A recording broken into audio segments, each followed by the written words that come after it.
క్రీస్తులో పిల్లలు ప్రవేశిస్తున్నా ఉన్నారు. మీకందరికీ ప్రేమను శుభములు. దేవుని యొక్క ఉత్సవం చేద్దాం.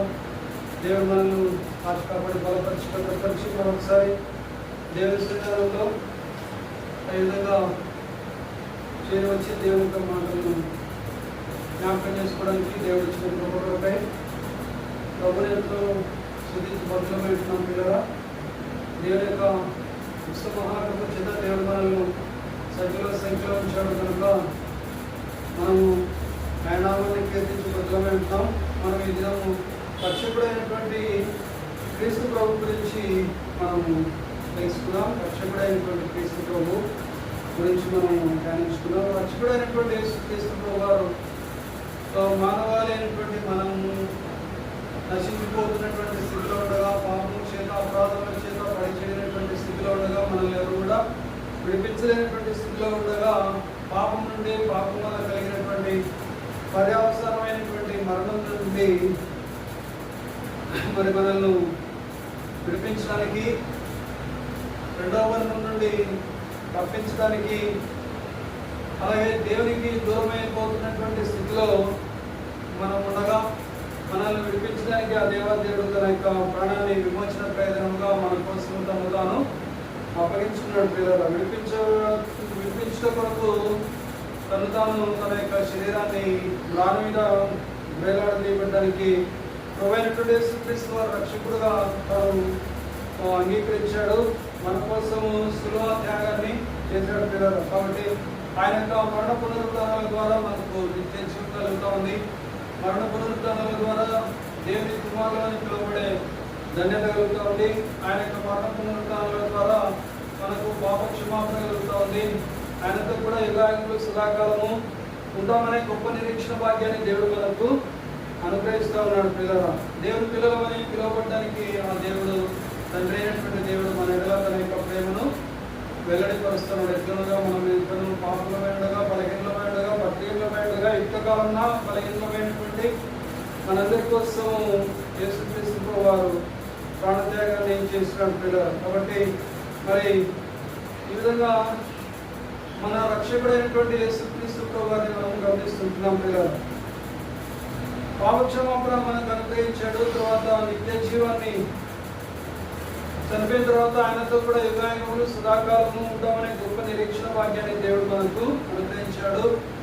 పాపము చేయడం వలన తండ్రి అయినటువంటి దేవునితో మనం కోల్పోయినటువంటి సమాధానాన్ని తిరిగి ప్రభువైనటువంటి యేసుక్రీస్తు యొక్క మరణం ద్వారా, పునరుద్ధానాల ద్వారా దేవునితో కోల్పోయినటువంటి సమాధానాన్ని దేవుడు మనకు అనుగ్రహించాడు పిల్లరా. మరి ఆ విధంగా లోకానికి వెలుగును, నిరీక్షణను దేవుడు మనకు ప్రసాదించాడు, అందించాడు. ఆ తర్వాత మరి మనము దేవునికి వెలుగు బిడ్డలుగా జీవించే వారిగా దేవుడు మనల్ని తయారు చేశాడు. లోకానికి వెలుగుగా మనల్ని తయారు చేశాడు. ఆ తర్వాత చీకటిలో ఉండివి అయితే ఆశ్చర్యకరమైనటువంటి తన వెలుగులోనికి మనల్ని నడిపించి ఆయన యొక్క గుణాతిశయాలను ప్రచురం చేసే వ్యక్తులుగా దేవుడు మనల్ని మార్చాడు పిల్లరా. మరి నిరీక్షణ లేనటువంటి మనకు దేవుడు నిరీక్షణను అనుగ్రహించుకున్నాడు, నిరీక్షణను అందించాడు. ఆ విధంగా మరి శిలువ మరణం పొందడం ద్వారా దేవుని యొక్క కృపకు పాత్రలుగా మార్చబడ్డాం.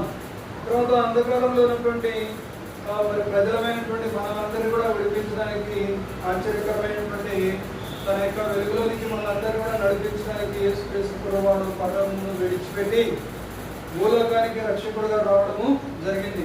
మరి లూకాసు వార్త 2వ అధ్యాయము 14వ వచనం చదువుతాము. యేసు ప్రభు అక్కడ మరి రక్షకుడుగా లూకాసు వార్త 2వ అధ్యాయము 11వ వచనంలో, లూకాసు వార్త 2వ అధ్యాయము దావీదు పట్టణమందు నేడు రక్షకుడు మీ కొరకు పుట్టి ఉన్నాడు, క్రీస్తు. దానికిదే మీకు అనుమానం. కాబట్టి యేసుక్రీస్తు ప్రభువారు ఎక్కడ పుట్టారంటే దావీదు పట్టణమందు మన కోసము జన్మించాడు పిల్లలు. ఏ విధంగా జన్మించాడంటే రక్షకుడుగా మన కోసము దావీదు పట్టణమందు జన్మించాడు. కాబట్టి మీ కొరకు పుట్టి ఉన్నాడు. ఎవరు పుట్టారు? యేసుక్రీస్తు ప్రభువారు పుట్టాడు. ఏ విధంగా పుట్టాడంటే కన్య మరియ గర్భమందు పరిశుద్ధాత్మ ద్వారా యేసుక్రీస్తు ప్రభువారు పుట్టారు. దావీదు పట్టణమందు నేడు రక్షకుడు మీ కొరకు పుట్టి ఉన్నాడు. ఈయన ఎవరు అంటే ఈయన ప్రభువైన క్రీస్తు. ఈయన ఎవరు? ప్రభువైనటువంటి యేసుక్రీస్తు మన కోసం, మన పాపముల కోసం, మన పాపముల నుంచి విడిపించడం కోసం రక్షకుడుగా ఈ లోకంలో జన్మించడం అనేది జరిగింది పిల్లల. తర్వాత అపోస్తల కార్యాలు 5వ అధ్యాయము 31వ వచనం జరుగుతుంది. 5వ అధ్యాయము 31వ వచనం. ఇశ్రాయేలునకు పాపక్షమాపణను దయచేయుటకై దేవుడు ఆయనను అధిపతినిగాను రక్షకునిగాను దక్షిణ హస్త బలము చేత హెచ్చించి ఉన్నాడు. కాబట్టి క్రీస్తునందు నా పిల్లల, మరి ఇశ్రాయేలునకు మారుమనస్సును పాపక్షమాపణను దయచేయుటకై యూదా వంశంలో ఉన్నటువంటి వారందరికీ, ఇశ్రాయేల్ ప్రజలందరికీ కూడా, యూదా మతాన్ని పాటించే వారందరికీ కూడా రక్షణ కలిగిన నిమిత్తమై, ఇశ్రాయేల్ ప్రజలకు మారుమనసు ఇచ్చే నిమిత్తమై, మరి పాపక్షమాపణ దయచే నిమిత్తమై దేవుడు, తండ్రి అయినటువంటి దేవుడు మరి ప్రియ ప్రభు అయినటువంటి యేసుక్రీస్తును ఏ విధంగా నియమించాడంటే అధిపతిగా నియమించాడు. ఏ విధంగా నియమించాడంటే రక్షకుడుగా నియమించాడు. రక్షకుడుగా ఏ విధంగా నియమించాడంటే తన దక్షిణ హస్త బలము చేత నియమించాడు. ఆయనను హెచ్చించి ఉన్నాడు. ఏ విధంగా హెచ్చించున్నాడంటే తన కుడి చేతితో తనను హెచ్చించి ఉన్నాడు పిల్లలు. కాబట్టి తన దక్షిణ హస్త బలము చేత, కుడి చేయి యొక్క బలము చేత ఆయనను హెచ్చించాడు తండ్రి అయినటువంటి దేవుడు. ఆయన అంటే ప్రభువైనటువంటి యేసుక్రీస్తును అధిపతిగా హెచ్చించాడు, రక్షకునిగా హెచ్చించాడు. ఏ విధంగా అంటే తన దక్షిణ హస్త బలం చేత హెచ్చించడం అనేది జరిగింది. తర్వాత మరి తీతుకు రాసిన పత్రిక 2వ అధ్యాయము 13వ వచనం చదువుకుందాం. యేసుక్రీస్తు ప్రభువు ఎవరు అంటే ఇక్కడ రాయబడి ఉంది. మరి 2వ అధ్యాయము 13వ వచనం. 2వ అధ్యాయము 13వ వచనం.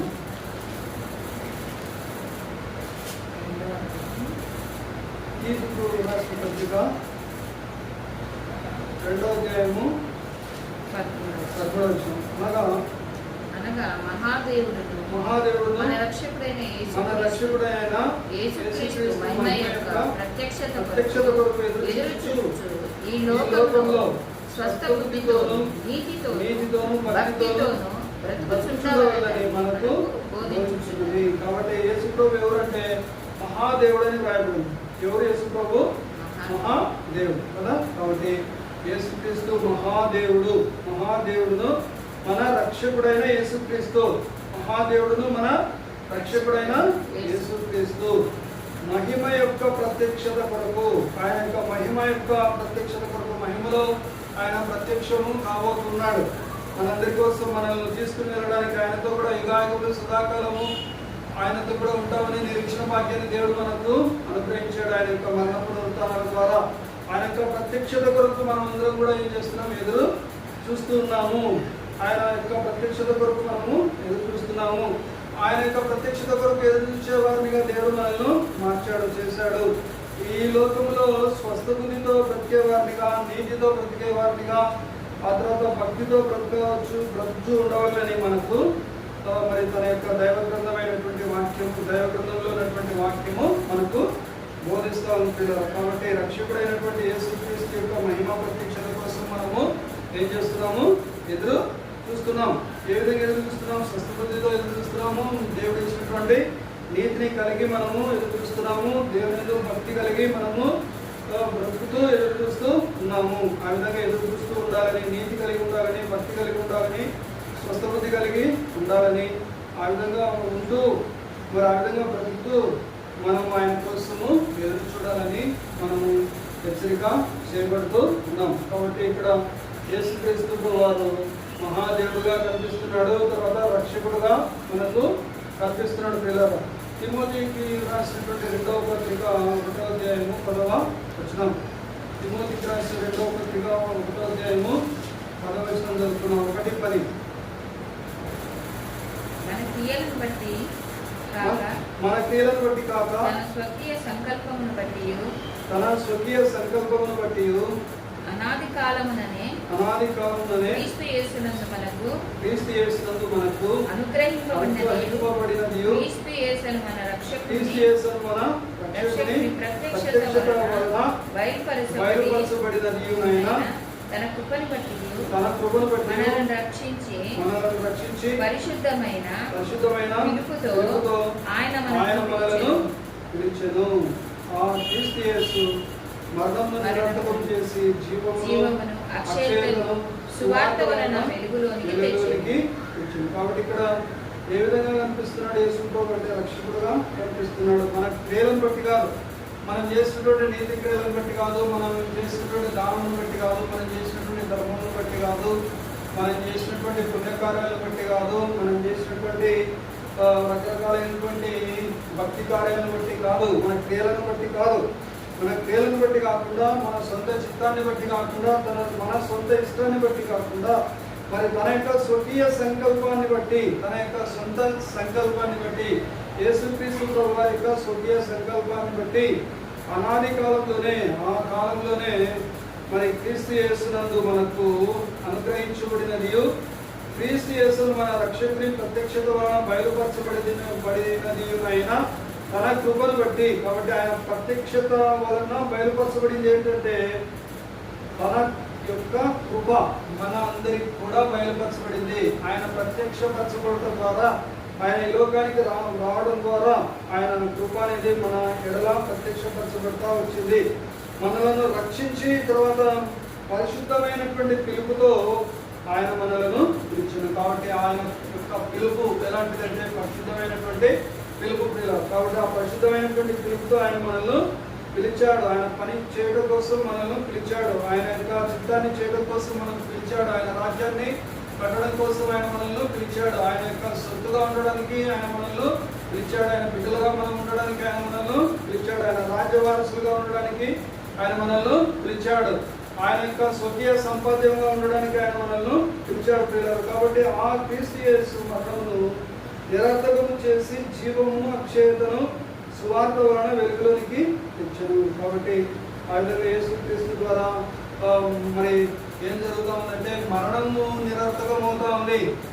మరణం యొక్క ముళ్ళును విరవడానికి యేసుక్రీస్తు వారు వచ్చి మరణం ముళ్ళును విరిచాడు. కాబట్టి మరణం ముళ్ళును విరిచేసినాడు. కాబట్టి మరణించిన వారందరూ కూడా తిరిగి లేస్తారనే గొప్ప నిరీక్షణ వాక్యాన్ని, ఆయనతో కూడా యుగాయుగములు సదాకాలం ఉంటామనే నిరీక్షణ వాక్యాన్ని దేవుడు మనకు అనుగ్రహించాడు. యుగాయుగములు సదాకాలము తండ్రితో పాటు ప్రభువైనటువంటి యేసుక్రీస్తు వారితో పాటుగా మనము ఉంటామనే నిరీక్షణ వాక్యాన్ని దేవుడు మనకు అనుగ్రహించి ఉన్నాడు. కాబట్టి ఆయన మనల్ని పిలిచాడు. ఆయన కొరకు జీవించే వారినిగా, ఆయన రాజ్యాన్ని కట్టేవారినిగా ఆయన మనల్ని పిలిచాడు పిల్లలు. తర్వాత ఆ విధంగా మరి జీవమును అక్షయతను కూడా సువార్త ద్వారా వెలుగులోనికి తీసుకొని వచ్చినట్టుగా మనము గమనిస్తున్నాం.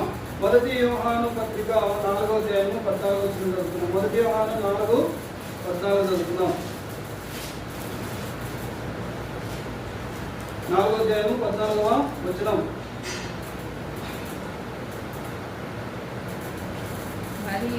మరియు తండ్రి తన కుమారుని లోకరక్షకుడుగా ఉండుటకు పంపి ఉండుట మేము చూచి సాక్ష్యము ఇచ్చుచు ఉన్నాము. కాబట్టి సాక్ష్యం ఇస్తా ఉన్నారు. చూసిన వారు కన్న వాటిని, విన్న వాటిని మరి వివరించకుండా ఉండలేరు. కాబట్టి ఖచ్చితంగా వారు వివరించినారు. కాబట్టి యేసుక్రీస్తు ప్రభువుని వారు చూచారు. యేసు ప్రభువుని చూచారు కాబట్టి నన్ను చూసిన వారు నా తండ్రిని చూసినట్లే అని చెప్పేసి యేసు ప్రభువు చెప్పారు. కాబట్టి మరి ఆ చూసిన వాటిని, కన్న వాటిని, విన్న వాటిని అన్నింటినీ కూడా యేసు ప్రభు గురించి విషయాలన్నింటినీ కూడా ఆయన చేసినటువంటి కార్యాలన్నింటినీ కూడా, స్వస్థత కార్యాలు, సూచిక్రియలు, మహత్కార్యాలన్నింటినీ కూడా వారు తెలియపరిచారు. శిష్యులు తెలియపరిచారు, లోకానికి తెలియపరిచారు, యూదులకు తెలియపరిచారు. మరియు తండ్రి తన కుమారుని లోకరక్షకుడుగా ఉండడానికి పంపించాడని తెలియపరిచారు. ఆ తర్వాత పంపి ఉండడం చేత మేము చూసామని చెప్పేసి వాళ్ళు చెప్తున్నారు, సాక్ష్యము ఇస్తూ ఉన్నారు. ఎవరి గురించి? యేసుక్రీస్తు ప్రభువు గురించి. తండ్రి తన కుమారుని ఏ విధంగా పంపాడు? లోకరక్షకుడుగా ఉండడానికి పంపాడు. లోకాన్ని రక్షించడానికి, పాపం నుంచి విడిపించడానికి, అపరాధముల చేత, పాపముల చేత పడిచెడినటువంటి స్థితిలో ఉన్నటువంటి పాపులమైనటువంటి మనందరినీ కూడా విడిపించడానికి ఆయన పంపబడి ఉండడం అనేది వాళ్ళు చూచి సాక్ష్యం చెప్తా ఉన్నారు. శిష్యులు సాక్ష్యము చెప్తున్నారు, మేము చూచి సాక్ష్యం ఇచ్చుచూ ఉన్నాము అని మరి భక్తుడు సెలవిస్తున్నాడు పిల్లల. తర్వాత యెషయా గ్రంథం 49వ అధ్యాయము 26వ వచనం చదువుకుందాం. యెషయా గ్రంథం 49వ అధ్యాయము, యెషయా గ్రంథం 49:26.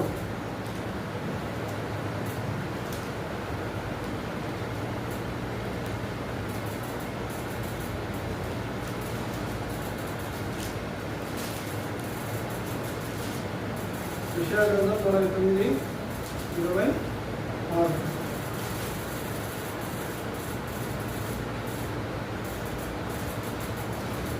నీ పిల్లలను నేనే రక్షించదును, యెహోవానైన నేనే నీ రక్షకుడనియు, యాకోబు బలవంతుడు, నీ విమోచకుడనియు మనుషులందరూ ఎరుగునట్లు చాలు. కాబట్టి ఇక్కడ యేసుక్రీస్తు వారి యొక్క తండ్రి అయినటువంటి దేవుడు ఏ విధంగా కనిపిస్తున్నాడు అంటే ఇశ్రాయేలు ప్రజలకు రక్షకుడుగా కనిపిస్తున్నాడు.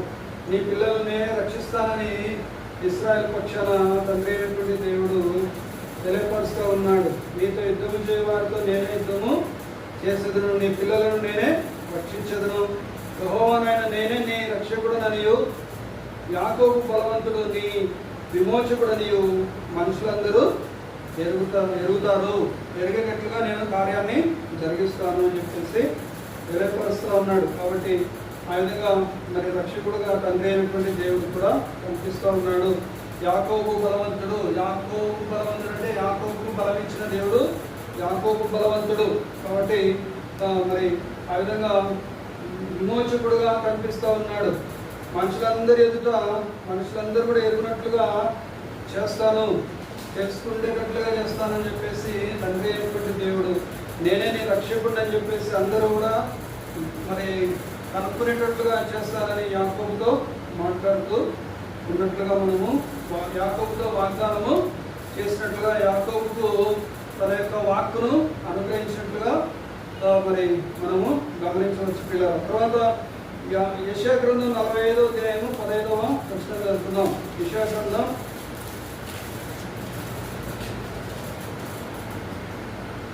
ఇశ్రాయేలు దేవా రక్షక నిశ్చయంగా నీవు నిన్ను నన్ను మరుగుపరుచుకున్న మరుగుపరుచుకును దేవుడై ఉన్నాం. కాబట్టి ఇక్కడ ఏ విధంగా కనిపిస్తున్నాడు? రక్షకుడుగా కనిపిస్తున్నాడు, ఇశ్రాయేలు దేవుడుగా కనిపిస్తున్నాడు, తండ్రి అయినటువంటి దేవుడుగా కనిపిస్తున్నాడు. ఇశ్రాయేలు దేవ రక్షక నిశ్చయంగా నీవు నిన్ను మరుగుపరుచుకుని దేవుడువై ఉన్నాం. కాబట్టి మరుగుపరుచుకుని మరుగైన కార్యాలను రహస్యమందు జరిగించే దేవుడు, తర్వాత అందరూ ఎరిగేటట్లుగా చేసే దేవుడు, బట్టబయలు చేసే దేవుడు. కాబట్టి ప్రతి విషయాన్ని మరుగునందు ఆయన ఎరిగినటువంటి దేవుడు, ఎవరికి తెలియకపోయినా అన్ని విషయాలు తెలిసినటువంటి దేవుడు. ఆ విషయాలన్నింటినీ కూడా మరుగు చేసినటువంటి విషయాలన్నింటినీ కూడా, దాచిపెట్టినటువంటి విషయాలన్నింటినీ కూడా, చెప్పకుండా విడిచిపెట్టినటువంటి విషయాలన్నింటినీ కూడా, ఎవరికి తెలియదులేని అనుకుంటున్నటువంటి విషయాలన్నీ కూడా ఆయన చూస్తున్నటువంటి దేవుడుగా మనము గమనిస్తున్నాం. కాబట్టి ఆ విధంగా మరి యాకోబు దేవుడు ఇక్కడ మనకు కనిపిస్తున్నాడు. 45వ అధ్యాయంలో ఇశ్రాయేలు దేవ రక్షక నిశ్చయంగా నీవు నిన్ను మరుగుపరుచుకునే దేవుడుగా ఉన్నావు. విషయాలను బయలుపరిచి ఆయన తను తాను మరుగుపరుచుకునే దేవుడుగా ఉన్నాడు. తెలియని విషయాలను మరి మరుగుపరచకుండా బయలుపరిచి తనను తాను మరుగుపరుచుకునే దేవుడుగా, రక్షకుడుగా, ఇశ్రాయేలు రక్షకుడుగా తండ్రి అయినటువంటి దేవుడు కనిపిస్తూ ఉన్నట్టు. తీతుకు రాసిన పత్రిక 1వ అధ్యాయము 4వ వచనం చదువుతున్నాము. తీతుకు 1వ అధ్యాయము 4వ వచనం.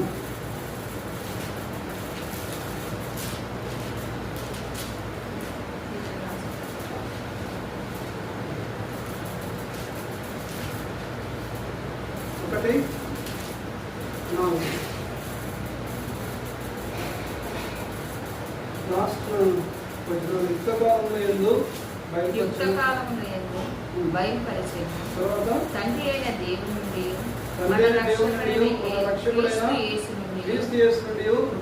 కృపయు కనికరమును సమాధానమును నీకు కలుగును. కాబట్టి కృప కనికరము సమాధానము ఇచ్చే దేవుడుగా మనము ఇక్కడ మరి మన ప్రభు అయినటువంటి యేసుక్రీస్తును తండ్రి అయినటువంటి దేవుణ్ణి మనము చూసుకుంటాం. తండ్రి అయిన దేవుని నుండి మన రక్షకుడైన క్రీస్తు యేసు నుండి మనకు ఏమేమి కలుగుతూ ఉన్నాయి? తండ్రి అయిన దేవుని నుంచి మరియు మన రక్షకుడైనటువంటి క్రీస్తు యేసు నుండి మనకు ఏం కలుగుతున్నాయి? కృప కలుగుతూ ఉంది, తర్వాత కనికరం కలుగుతూ ఉంది, తర్వాత ఏం కలుగుతూ ఉంది? సమాధానము కలుగుతూ ఉంది. ఎవరికి? మనకు, నీకు కలుగునుగా ఆకాంక్షించింది. కాబట్టి మనకు ఆయన కృపను, కనికరమును, సమాధానాన్ని అనుగ్రహించే దేవుడుగా, రక్షకుడైనటువంటి క్రీస్తుగా మనకు ఇక్కడ తీర్పు రాసినటువంటి పత్రిక 1వ అధ్యాయం 4వ వచనంలో మనము చూస్తున్నాం. పిల్లలు 2వ పేతురు పత్రిక 1వ అధ్యాయం 1వ వచనం చదువుతుంది. 2వ పేతురు రాసిన 2వ పత్రిక 1వ అధ్యాయము 1వ వచనం. యేసుక్రీస్తు దాసుడును, యేసుక్రీస్తు దాసుడును. యేసుక్రీస్తు అనే శబ్దానికి అర్థం ఏంటి? యేసుక్రీస్తు అనే మాటకు అర్థం ఏంటి? యేసుక్రీస్తులో క్రీస్తు అనే శబ్దానికి అర్థము అభిషక్తుడు అని అర్థం. యేసు అనే మాటకు అర్థం ఏంటి? రక్షకుడు అని అర్థం. తన పాపములను ఆయనే రక్షించును, తన వారి యొక్క పాపములను ఆయనే రక్షించును కనుక ఆయనకు ఏమని పేరు పెట్టుదు అని దేవుని దూత చెప్పింది. యేసు అనే పేరు పెట్టుదు అని.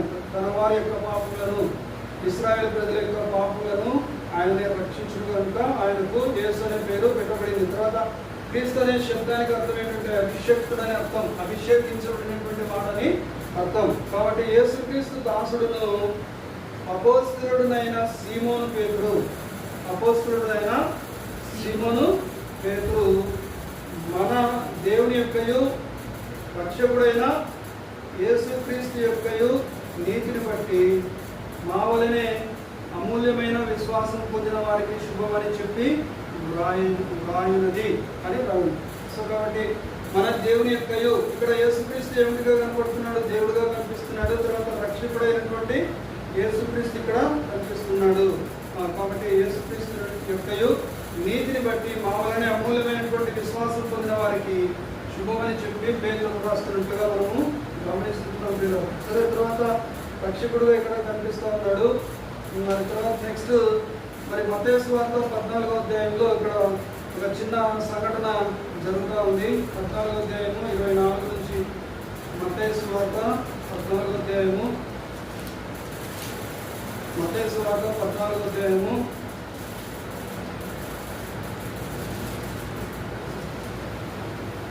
14వ అధ్యాయము 24 నుంచి.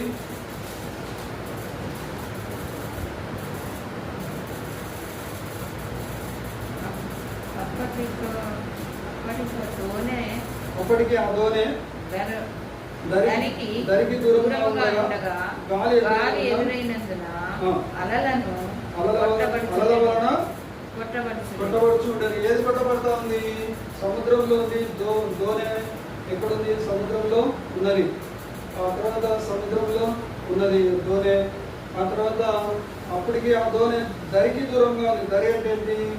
తీరం, తీర ప్రాంతం. భూమికి దగ్గరలో లేదు. ఎక్కడ ఉంది? దూరంగా ఉన్నది. దూరంగా ఉన్నది, మరి నీళ్ళలో ఉన్నది దోణి. అప్పుడు ఏం జరిగింది అక్కడ అంటే సముద్రం నీళ్ళలో ఆ దోణి ఉంది. ఆ తర్వాత గాలి ఎదురైంది. అక్కడ ఏమెదురైంది? గాలి ఎదురైంది.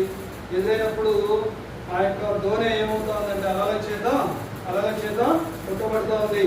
ఆ తర్వాత మరి కొట్టబడుతున్న తర్వాత నెక్స్ట్ ఇక్కడ మరి 25వ వచనం చదివినట్లయితే రాత్రి 4వ జామున ఆయన సముద్రం మీద నడుచుచు వారి యొద్దకు వచ్చెను. కాబట్టి వారు తుఫాన్లో చిక్కుకొని ఉన్నారు. ఎవరు? శిష్యులు. ఎక్కడున్నారు వాళ్ళు? దోణిలో ఉన్నారు. ఎప్పుడు ఆ సంఘటన అంటే 4వ జాము, రాత్రి 4వ జామున మరి ఈ సంఘటన జరుగుతుంది. అది జరిగినప్పుడు మరి యేసుప్రభు వారికి తెలుసు కాబట్టి యేసుప్రభు వారు అక్కడికి వెళ్తా ఉన్నారు. ఎవరి దగ్గరికి వెళ్తున్నారు? శిష్యుల దగ్గరికి వెళ్తున్నారు.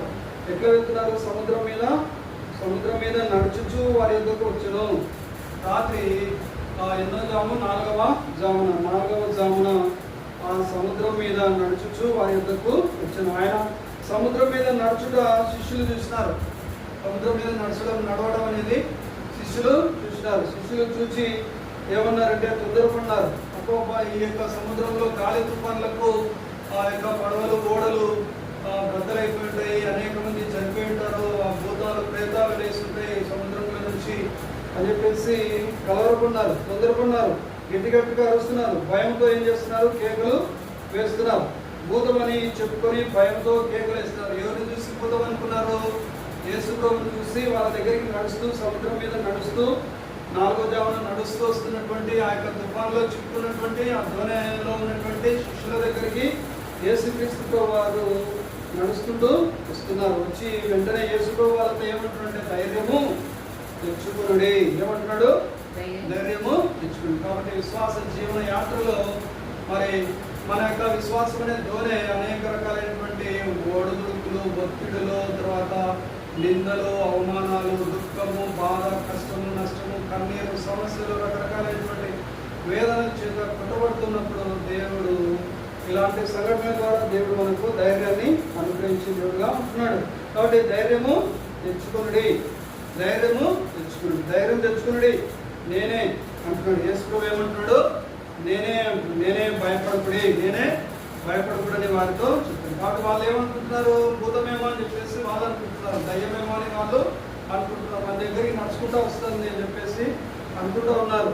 అయితే నేనే చెప్పేసి అన్నాడు. అయితే పేతురు ఉన్నాడు కదా, అక్కడ శిష్యులలో ఒకడుగా పేతురు ఉన్నాడు. ఆ పేతురు ప్రభువును చూసి, ప్రభా నువ్వే అయితే ఏమంటున్నాడు? ప్రభా నువ్వే అయితే, నువ్వు నడుచుకుంటూ వస్తున్నావు ప్రభా, నువ్వు ఎక్కడ నడుచుకుంటూ వస్తున్నావు? నీళ్ళ మీద నడుచుకుంటూ వస్తున్నావు. మరి నీళ్ళ మీద నడుచుటకు, నీ యొద్దకు వచ్చుటకు నాకు సెలవు ఇవ్వమని చెప్పేసి ఆయనతో, యేసు ప్రభుతో చెప్పినట్లుగా చూస్తున్నాం, అడిగినట్లుగా చూస్తున్నాం. అప్పుడు మరి వెంటనే యేసు ప్రభు ఏమన్నాడు? పేతురుతో ఏమన్నాడు? రమ్మని చెప్పేసి అన్నాడు. వెంటనే ఏమన్నాడు? రమ్మన్నాడు. ఎవరి దగ్గరికి రమ్మన్నాడు? యేసు ప్రభు దగ్గరికి రమ్మన్నాడు. యేసు ప్రభు దగ్గరికి రమ్మనగానే పేతురు ఏం చేసినట్టు వెంటనే ఏం చేసినాడు? దోణి దిగినాడు. దోణిలో ఉన్నటువంటి కాలు తీసి సముద్రము నీళ్ళలో పెట్టినాడు. తర్వాత ఆ దోణి దిగి యేసు వద్దకు వెళ్ళటకు నీళ్ళ మీద నడిచాడు. ఎక్కడ నడిచాడు? యేసు వద్దకు వెళ్ళడానికి ఎక్కడ నడిచాడు? నీళ్ళ మీద నడిచాడు. నీళ్ళ మీద నడిచినాడు కానీ గాలిని చూశాడు. ఎవరి మీద ఉండింది ఆయన చూపు? యేసు ప్రభు మీద ఉండింది. యేసు ప్రభు మీద ఉన్నటువంటి చూపు వెంటనే గాలి కొట్టగానే గాలి మీదకి మళ్ళీ యేసు ప్రభు మీద నుంచి చూపు ఎవరి మీదకి వచ్చేసింది? తుఫాన్ మీదకి, లేదంటే గాలి మీదకి వచ్చింది. గాలిని చూసి ఏం చేసినాడు? భయపడినాడు. భయపడిన వెంటనే అది భయం అనేది ఏంటది? అపవాది యొక్క తంత్రం, అపవాది యొక్క ఆయుధం. కాబట్టి భయం ఆ విధంగా భయపిస్తూ ఉంటాడు వాడు. రకరకాలైనటువంటి మనుషుల ద్వారా, వేరు రకాలైనటువంటి మనుషుల ద్వారా, లోకస్తులైనటువంటి మనుషుల ద్వారా అనేక రకాలుగా భయపిస్తూ ఉంటాడు. అది జరుగుతుంది, ఇది జరుగుతుంది, అట్లా జరుగుతుంది, ఇట్లా జరుగుతుంది, అట్లయితే ఇట్లయితుంది, అంతేనే అంతే అంతే అంతే అని మాట్లాడుకుంటారు. కాబట్టి నీ కథ అంతే, నీ పరిస్థితి అంతే, నీ బ్రతుకు అంతే అన్నట్టుగా మాట్లాడుతూ ఉంటారు. చూడండి, మనుషులలో ఎప్పుడు కూడా చూసినా కూడా అపశకునం మాటలే బయటికి వస్తాయి. ఎవరిని చూసినా కూడా నీతి కలిగినటువంటి మాటలు వచ్చేది చాలా తక్కువ, చాలా తక్కువ. కాబట్టి నీతి కలిగినటువంటి మాటలు, ఆదరణకరమైనటువంటి మాటలు రావు, చాలా మందికి రావు, లోకస్తులకు రావు.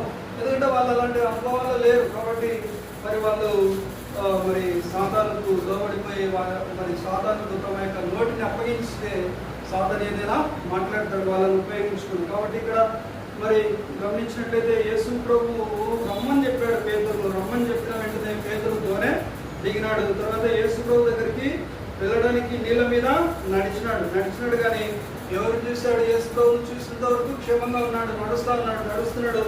గాలిని చూసి భయపడినాడు. భయపడిన వెంటనే ఏం జరిగిందంటే భయానికి చోటిచ్చాడు. యేసుకు చోటు ఇవ్వలేదు. ఎవరికి చోటు ఇవ్వలేదు? యేసుకు పక్కకు ఆ దృష్టి మరల్చినాడు. దృష్టి మరల్చేసరికి భయం అనేది వచ్చేసింది. కాబట్టి మన విశ్వాస జీవన యాత్రలో కూడా శ్రమ వచ్చినప్పుడు, బాధ వచ్చినప్పుడు, వేదన వచ్చినప్పుడు, తర్వాత కష్టం వచ్చినప్పుడు, నష్టం వచ్చినప్పుడు ఎవరు పట్టించుకోలేనటువంటి పరిస్థితులు ఉన్నప్పుడు, దోణి మునిగిపోయే పరిస్థితులలో ఉన్నప్పుడు, తర్వాత అసహనంతో ఉన్నప్పుడు, ఇబ్బందికరమైనటువంటి పరిస్థితులలో ఉన్నప్పుడు ఎవరి వైపు చూడాలి? మనము దేవుని వైపు చూచేవారుగా ఉండాలి. యేసు వైపు చూచేవారుగా ఉండాలి. విశ్వాసమునకు కర్తయు దానిని కొనసాగించువాడైన యేసు వైపు చూస్తూ మన ముందు వచ్చిన పందెంలో ఓపికతో మనము పరిగెత్తవలసినటువంటి వారంగా ఉంటున్నాం. కాబట్టి ఇక్కడ పేతురు ఆయన వైపు చూసేంత వరకు కూడా నీళ్ళ మీద నడవగలిగినాడు. మరి ఆ యొక్క గాలిని చూసిన వెంటనే భయపడి ఏమవుతున్నాడు ఇలా అంటే మునిగిపోసాగాను. ఏమవుతున్నాడు? మునిగిపోసాగి ప్రభా నన్ను రక్షించమని కేకలు వేసి భయం ఏర్పడింది. భయం ఏర్పడింది. యేసయ్య దగ్గరే ఉన్నాడు, భయం ఏర్పడింది. ఉన్నాడు, భయపడినాడు. ఎవరు చూసి భయపడినాడు? గాలిని చూసి భయపడినాడు. మునిగిపోసాగినాడు. రక్షించమని అడుగుతా ఉన్నాడు. రక్షించమని కేకలు పెడతాను, కేకలు వేసిన వెంటనే యేసు చెయ్యి చాపి అతన్ని పట్టుకొని, అల్ప విశ్వాసి ఎందుకు సందేహపడుతుందని అతనితో చెప్తుంది. ఎప్పుడు కూడా అవసరాల్లో, మన కష్టాల్లో, దుఃఖంలో మనుషుల వైపే చూస్తాం, కష్టాల వైపే చూస్తాం. ఎవరు ఏం చేస్తారా, ఎవరు ఏం మేలు చేస్తారా, ఎవరు ఏం మేలు చేస్తారా, ఎవరు రకరకాలైనటువంటి ఆలోచనలు, రకరకాలైనటువంటి తలంపులు, అలాంటి మరి వాటన్నిటిని కూడా వదిలిపెట్టి యేసు వైపు చూడాలి, ప్రార్థన చేయాలి, మోకరించాలి. అందరికీ సాయం చేసిన దేవుడు నీకెందుకు సాయం చేయడు? ఎన్నో సాక్ష్యాలు ఉన్నాయి, వేల లక్షల సాక్ష్యాలు ఉన్నాయి. సాక్ష్యాలను నమ్మకుండా దేవుడు చేసినటువంటి అద్భుత కార్యాలను, ఆశ్చర్య కార్యాలను, స్వస్థత కార్యాలను, మహత్కార్యాలను, సూచక్రియలను నమ్మకుండా చేసిన కార్యాలను పక్కన పెట్టేసి మనుషులను చూసి మనుషులు ఇస్తారేమో, మనుషులు చేస్తారేమో, మనుషులు పొగుడతారేమో, మనుషులు శాపాలు కలుపుతారేమో, మనుషులు నడిపిస్తారేమో, మనుషులు మనల్ని పైకి లేవనెత్తారేమో అని చెప్పేసి మనుషుల వైపు చూస్తూ ఉండే కొలది, మనుషులను చూస్తూ ఉండే వరకు కూడా మనము అలలతో, గాలితో కొట్టబడి మునిగిపోయే పరిస్థితులలోనికి వస్తాం. కాబట్టి ఆ విధంగా రాకుండా ఉండాలంటే ఎవరి వైపు చూడాలి? యేసు వైపే మనము చూడాలి, ఆయన వైపే చూడాలి, ఆయన వైపే చూడాలి. అప్పుడు మరి అల్ప విశ్వాసి అని అనిపించుకునే విశ్వాసంగా ఉండకూడదు. అల్ప విశ్వాసి ఎందుకు సందేహపడుతుంది? ఎందుకు సందేహపడుతుంది? ఈ మధ్య కాలంలో వాట్సాప్ తీసుకొని SMS-లు చూస్తే అన్నీ కూడా డబ్బులు పంపించే పరిస్థితులే. డబ్బులు కావాలా పంపండి, డబ్బులు కావాలా పంపండి. దానికి ఆధారం చేసుకొని ఏంటి వాక్యాలు దండిగా ఉన్నాయి. వాక్యాలు అంటారు, అవి మనం చూపించాం, అవసరమే లేదు. ఎవరున్నారు మనకు? యేసయ్య ఉన్నాడు. మనుషులకు చెప్పాల్సిన అవసరం లేదు. నీ అవసరత, మన అవసరత మనుషులకు చెప్పాల్సిన అవసరం లేదు. ప్రార్థన చేసే వాళ్ళకి చెప్పాలి మన అవసరత. దేవుని సేవకులకు చెప్పాలి, ఆత్మ నడిపింపుతో ఉండే దైవజనులకు చెప్పాలి. ఎవరికంటే వాళ్ళకి చెప్తే అది జ్ఞాపకం పెట్టుకుని ఊరంతా చాటింపు వేసే పరిస్థితులలో ఉంటారు. కాబట్టి దయచేసి మనుషులకు చెప్పకుండా, మనుషులకు ప్రాధాన్యపడకుండా, మనుషులు పొందకోకుండా, మనుషులతో మాట్లాడకుండా మౌనంగా కూర్చొని తలుపులు వేసుకొని ప్రార్థన చేసినట్లయితే రహస్యమందు చూసి నీ తండ్రి నీకు ప్రతిఫలము ఇస్తాడు, దయచేస్తాడు, ఖచ్చితంగా చేస్తాడు. లక్షల దేవుడు ప్రజలకు అప్పు తీర్చినటువంటి దేవుడు, తన ప్రజలకు అప్పు తీర్చిన దేవుడు నీకు చేయడానికి, నీకు మేలు చేయడానికి, నీకు క్షేమం కలిగించడానికి, నీకు వ్యాధి నుంచి విడిపించడం, నీ బాధ నుంచి విడిపించడం, నీ కన్నీటి నుంచి విడిపించడం, నీ కష్టం నుంచి విడిపించడం, నీ అప్పు నుంచి విడిపించడం, నీ లేవి నుంచి విడిపించడం. నాకు కాబట్టి నాకు లేవి కలగదు చెప్పలేవా? మాట పలకలేవా? మాటగా పలకలేవా? మాట పలకలేవా? పలకొచ్చు కదా, ప్రార్థన చేయొచ్చు కదా. వాగ్దానాలు ఎన్నో ఉన్నాయి కదా, వాగ్దానాలు పట్టుకొని ప్రార్థన చేయొచ్చు కదా, వాగ్దానాలను స్వతంత్రించుకోవచ్చు కదా, వాగ్దానాలను పట్టుకొని ప్రార్థన చేయొచ్చు కదా. ప్రార్థన చేస్తే దేవుడు ఇస్తాడు కదా, అద్భుత రీతిగా దేవుడు సాయం చేస్తాడు కదా, ఆశ్చర్యం కలిగించేందుకు దేవుడు చేయగలుగుతాడు కదా. అన్నీ చాటింపు వేయాల్సిన అవసరం లేదు కదా. మనకు దేవుడు ఇచ్చినాడని కూడా చెప్పాల్సిన అవసరం లేదు కదా. చెప్తే వెంటనే అసూయపడే వాళ్ళు వేలు లక్షల మంది లేస్తారు కదా. సో కాబట్టి దయచేసి దేవుడు నీకు ఇచ్చినటువంటి ఆశీర్వాదాన్ని నువ్వే అనుభవించే వ్యక్తిగా ఉండాలి. ఇతరుల పక్కనానికి చెప్పినామంటే అయిపోయింది, వెంటనే పొద్దునే వచ్చేస్తాడు ఇంటికాడు. సో కాబట్టి ఆ విధంగా మరి నీ యొక్క ఆశీర్వాదాన్ని దొంగిలించడానికి సాతాను పంపించేవాడుగా ఉంటాడు, పంపించే వ్యక్తులను పంపిస్తాడు.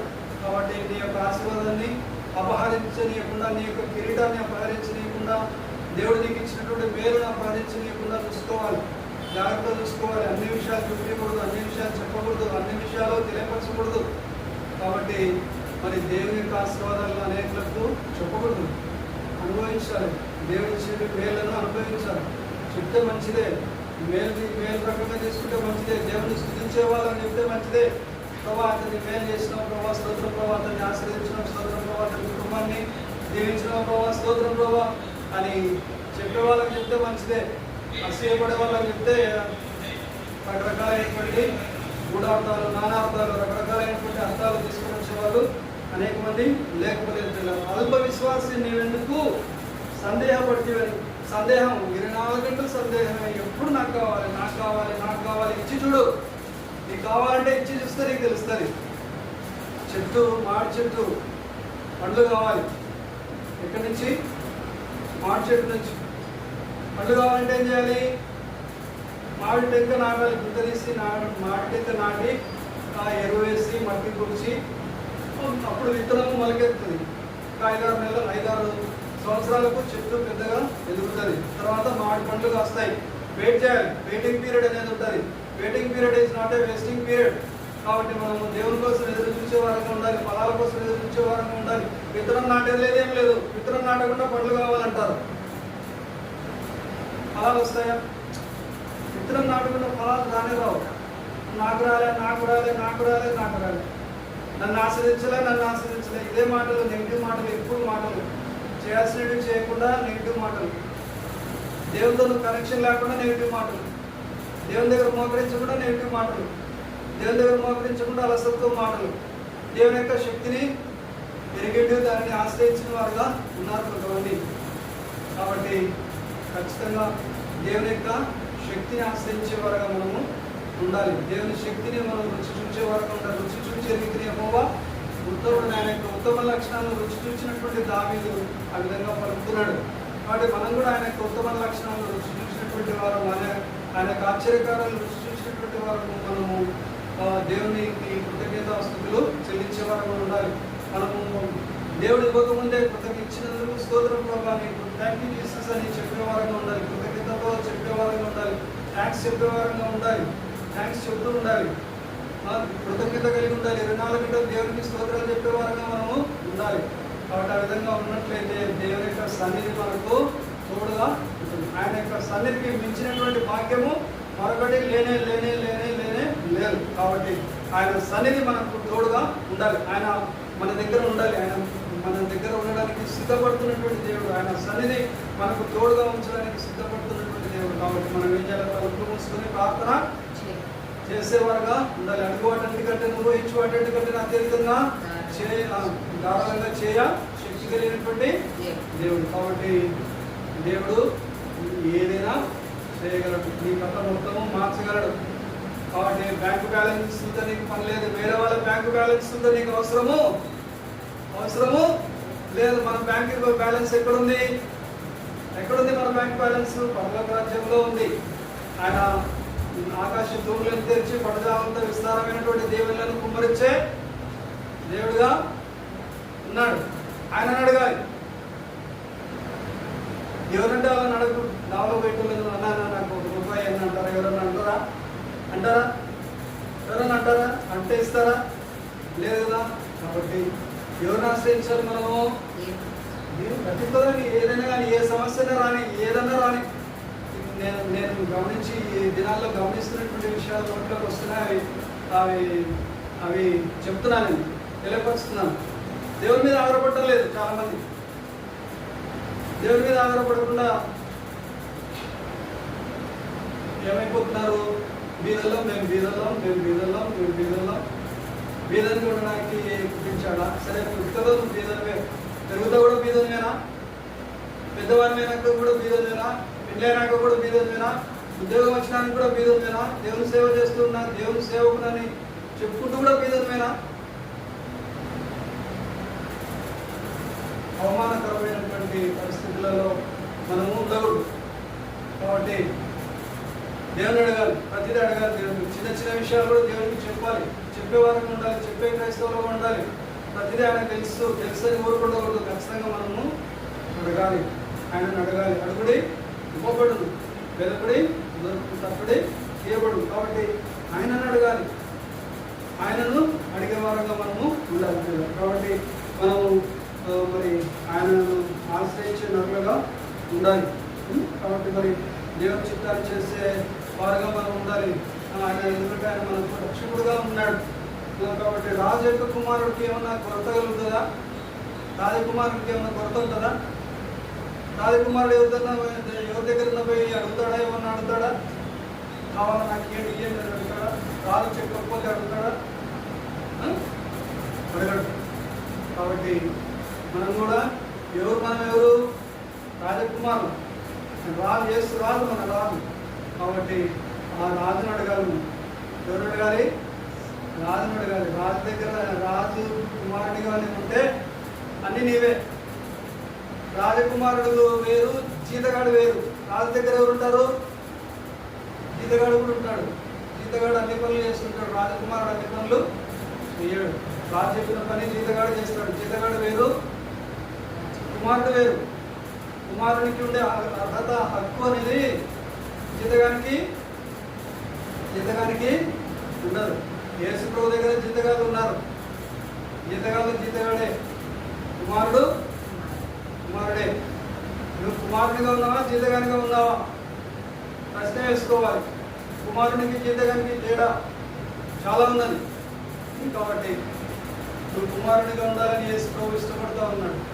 కుమారుడిగా ఉండాలని యేసు ప్రభు ఇష్టపడతా ఉన్నాడు. ఆయన పని చేయాలని యేసు ప్రభు ఇష్టపడతా ఉన్నాడు. ఆయన రాజ్యాన్ని కట్టే వ్యక్తిగా ఉండాలని ఇష్టపడతా ఉన్నాడు. వేరే వాళ్ళ ఆశీర్వాదాన్ని చూసి అసూయపడితే నీకేమొస్తుంది? ఏమైనా వస్తుందా? ఏం కూడా రాదు. కాబట్టి ఎవరిని ఆశ్రయించాలి? దేవుణ్ణి ఆశ్రయించాలి. దేవుణ్ణి ఆశ్రయించే వారుగా మనము ఉండాలి. దేవుని కృపను పొందుకునే వారంగా ఉండాలి. తలుపులు వేసుకుని మోకరించి ఆయనతో కనెక్షన్, దేవునితో కనెక్షన్, ఈ సృష్టికర్తతో కనెక్షన్, పోయినటువంటి యేసుక్రీస్తుతో కనెక్షన్ కలిగి ఉండాలి. కనెక్షన్ కట్టేది ఏమైనా వినపడతాయా? సెల్ ఫోన్లో వినపడతాయా? పాతలోకి మాట్లాడే మాటలు వినపడతాయా? వినపడవు. కనెక్షన్ కట్ కాకుండా చూసుకోవాలి. దేవునితో కనెక్షన్ కట్ కాకుండా చూసుకోవాలి. కాబట్టి ఆ ప్రకారంగా దేవుని చిత్తాన్ని చేసే వ్యక్తులుగా మనము ఉండాలి. దేవుని రాజ్యాన్ని కట్టడానికి కావాల్సినటువంటి మరి అంధకార స్థలాల్లో దాచిపెట్టబడినటువంటి ధనాన్ని దేవుడు నీకు ఇవ్వడానికి సిద్ధంగా ఉన్నాడు. కాబట్టి నేను బీదలకు సాయం చేయండి. నువ్వుగా బీదలు ఎవరంటే అప్పుడు ఉంటారు. ఎక్కడ? రైల్వే స్టేషన్ దగ్గర ఉంటారు, హాస్పిటల్ దగ్గర ఉంటారు, రోడ్డు పక్కన ఉంటారు, ఎవిడెన్స్ పక్కన ఉంటారు, తర్వాత ఎక్కడెక్కడో ఉంటారు, బస్ స్టాండ్ దగ్గర ఉంటారు. వాళ్ళు వ్యాధులతో ఉంటారు, దిక్కులేని వాళ్ళు బీదలు. అవునక్క, వాళ్ళకి సాయం చేయాలి. ట్రైన్లో వినపడుతున్నాయి. ట్రైన్లో వస్తూ ఉంటే, బెంగళూరు నుంచి ట్రైన్లో వస్తుంటే, don't entertain them, don't give the money to the beggars అని మాట్లాడుకుంటున్నారు. వాళ్ళంతా లక్షాధికారులు, లక్షల చేతులలో ఉండేవాళ్ళు, లక్షలకి జీతం వచ్చేవాళ్ళు, మంచి ఇంగ్లీష్ బాగా మాట్లాడుకుంటున్నారు, హోదాతో మాట్లాడుతున్నారు. ఎవరో భిక్షగాడు వచ్చినాడు, కింద కాలు దోగాడుకుంటూ వచ్చినాడు. డోంట్ ఎంటర్టైన్ దెమ్ అంటున్నారు. ఎంత నాకైతే ప్రభా, ఎంత ఘోరమైనటువంటి స్థితిలో ఉన్నారు ప్రభా. పేదలు కనికరించే స్థితిలో లేరు వీళ్ళకి ఎందుకు ఉద్యోగం ఇచ్చిన ప్రభా అనే మనసు వచ్చింది. ఇటువంటి మాటలు మాట్లాడుకోవడానికైనా వీళ్ళకు ఉద్యోగం వచ్చింది. బీదలను కనికరించేవాడు యెహోవాకు అప్పు ఇచ్చేవాడు. వాళ్ళు బీదలు, వాళ్ళకి వాళ్ళు ఎంటర్టైన్ చేయొద్దు అని మాట్లాడుతున్నారు. ఎంత ఘోరమైనటువంటి మాట చూడండి. ఏమైనా రూపాయి మిగిలించుకుంటే నువ్వేమైనా విద్య కడతావా, లేకపోతే ఏమైనా కడతావా? ఏమైనా చేయగలుగుతావా రూపాయితో? ఆ 2 రూపాయలతో, 10 రూపాయలతో, 20 రూపాయలతో, 50 రూపాయలతో? లేకపోతే ఆ భిక్షగాడు ఏమైనా విద్య కడతాడా? కట్టగలడా? చూడండి, ఇంత వాళ్ళ యొక్క మనసు అంతా పూర్తిగా చెడిపోయింది. సహాయం చేయలేనటువంటి, పేదలకు సహాయం చేయలేనటువంటి స్థితిలోకి వెళ్ళిపోయినారు. కాబట్టి మరి బీదలను కనికరించేవాడు యెహోవాకు అప్పు ఇచ్చేవాడు. బీదలను కనికరించేవాడు ఉండాలి, బీదలను ప్రేమించేవాడు ఉండాలి, బీదలకు సహాయం చేసేవాడు ఉండాలి, బీదల కొరకు ఆలోచన చేసేవారు ఉండాలి, బీదల కొరకు ఏదైనా చేయగలిగే స్థితిలోకి ఉండాలి. రోజు ఒక టిఫిన్ పొట్లను తీసుకుపోయి కట్టుకొని పోయి ఇస్తే నువ్వేమైనా భిక్షగాన్ని అయిపోతావా, బీదవాన్ని అయిపోతావా? ఒక బీదానికి ఒక టిఫిన్ పొట్లం కానీ, ఒక అన్నం పొట్లం కానీ కట్టించుకొని పోయి అతనికి ఇచ్చేస్తే నువ్వేమన్నా తక్కువ అయిపోతావా? లేవి కలుగుతుందా నీకేమన్నా? కీడు కలుగుతుందా నీకేమన్నా? హాని కలుగుతుందా నీకేమన్నా? నిన్ను ఎవరన్నా అడ్డుకుంటారా? నేర్చుకోవాలి. ఏం నేర్చుకోవాలి? సహాయం చేసేది నేర్చుకోవాలి. సహాయం చేసేది పరలోక రాజ్యం పోవడానికి ఇవి చేయాల్సిన అవసరం లేదు. ఇవి చేయడం వల్ల పరలోక రాజ్యం పో. మన నీతి క్రియలు, సొంత క్రియలు, దాన ధర్మాల వల్ల పరలోక రాజ్యం చేరుకో. ప్రభువైనటువంటి యేసుక్రీస్తు నామమున విశ్వాసం నుంచి, యేసు ప్రభువా నేను పాపని, నన్ను క్షమించు ప్రభువా అని అడిగితేనే పరలోక రాజ్యం. దాన ధర్మాల వల్ల పరలోక రాజ్యము లేదు. కాబట్టి అవి చేయాల్సిన అవసరము లేదు. కానీ చేస్తే దేవుని కిరీటం వస్తుంది. దేవుడు బహుమానం ఇస్తాడు. పిలిచి సకల పరిస్థితులు ఎదుగుతా, నేను ఆ విధంగా ఉంటుంది, నేను బీదనై ఉంటుంది, నేను రోగినై ఉంటుంది, నాకు చూడవచ్చుతుంది, మరి నేను చలికి మరి వణుకుతూ ఉంటుంది, నాకు వస్త్రాలు కట్టినారు, దిగంబరినట్టు నాకు వస్త్రాలు కట్టినారని దేవుడు చెప్తా ఉన్నాడు. దేవుడు అడుగుతూ ఉన్నాడు, మేము ఎప్పుడు చేస్తాం ప్రభు అంటే, అదిగో ఆ మిక్కిలి అల్పమైనటువంటి ఈ నా సహోదరులకు మీరు చేసినారు కాబట్టి నాకు చేసినట్టే. వాళ్ళకి చేస్తారు కాబట్టి నాకు చేసినట్లే. కాబట్టి మరి మనం చేసేవారుగా ఉండాలి. ప్రభు నమ్ముకొని కూడా చేయకపోతే ప్రయోజనం అనేది, మన యొక్క విశ్వాసం అనేది ప్రయోజనము కాదు. కాబట్టి మనము దేవుని కొరకు చేయాల్సిన పనులు దేవుని కొరకు చేయాలి. దేవుని రాజ్యాన్ని కట్టడం అంటే అదే. జీతం వచ్చినంత మనం ఒక్కరమే మింగడం కాదు, మింగడానికి కాదు, దేవుడు ఇచ్చినది. కాబట్టి మనము ఏం చేయాలి? పేదలకు, ఏమి లేని వారికి, నీకు మళ్ళా తిరిగి ఇవ్వలేని వారికి ఇవ్వాలి. బాగా లక్ష డబ్బులు సంపాదించుకున్నటువంటి స్థితిలో ఉన్నటువంటి వారి నుంచి పార్టీ పెడతావు, డిన్నర్ పెడతావు, బర్త్డేలు పెళ్లిలాగా జరిపిస్తావు.